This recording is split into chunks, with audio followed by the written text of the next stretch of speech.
Welcome, Graham Littles, and happy Sunday.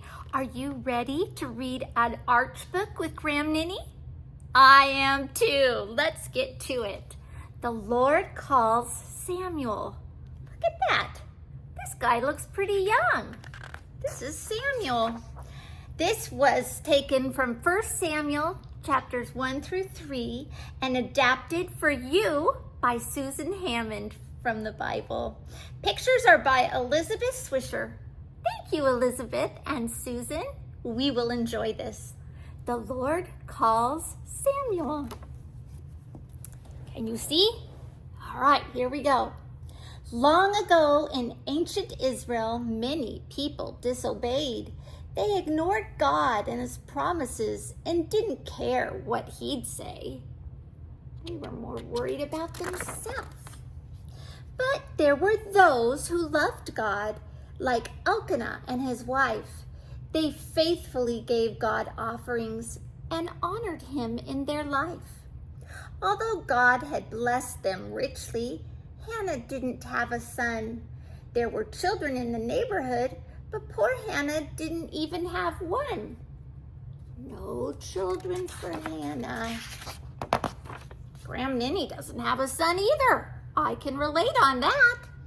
Hannah took each and every worry, all her sorrows, hurts, and tears, to the temple of priest Eli, to the God who really hears.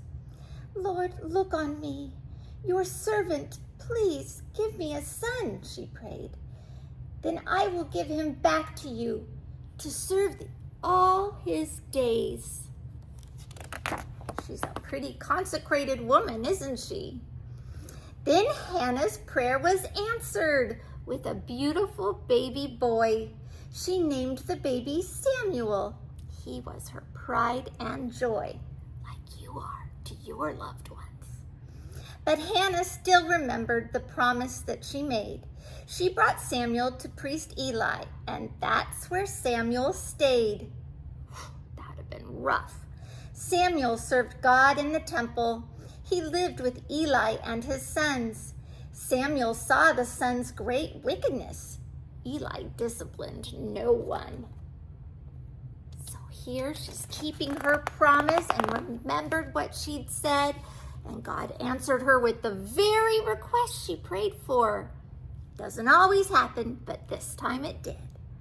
One night while he lay sleeping, Samuel heard a voice he knew.